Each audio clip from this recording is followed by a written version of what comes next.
रोशन DJ Vikas Riga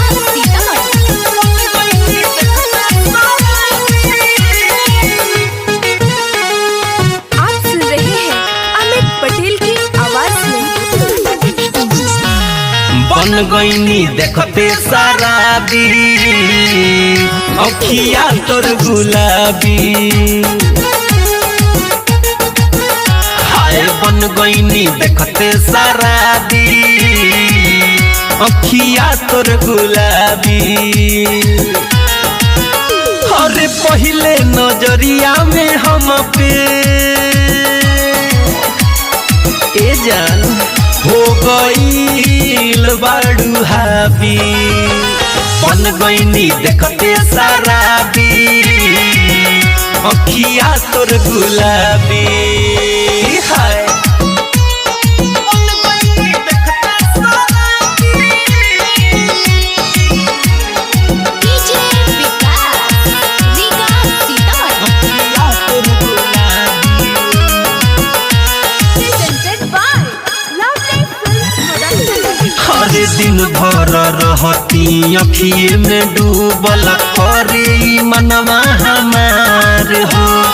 ना जाने कैसन जादू चलैलू हो गईनी हम तो तोहार हो तू हमरा दिलवा के हो अरे जान हो चाभी बन गईनी देखते शराबी अखिया तोर गुलाबी अखिया तोर गुलाबी music by Gaurav Roshan DJ Vikas Riga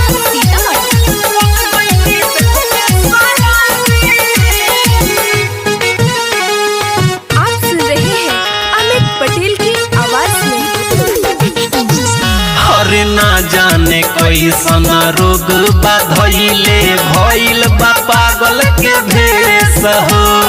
कहिए से तुहारा पीछा वाला गलय अमित दीवा कर मुकेश हो नहीं तुहरा में तनको जा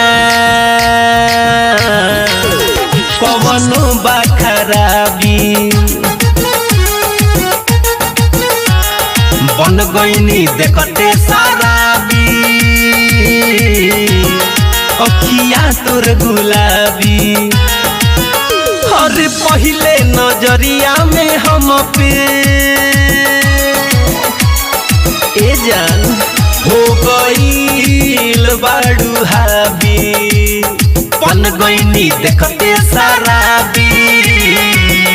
अखिया तोर गुलाबी हाय।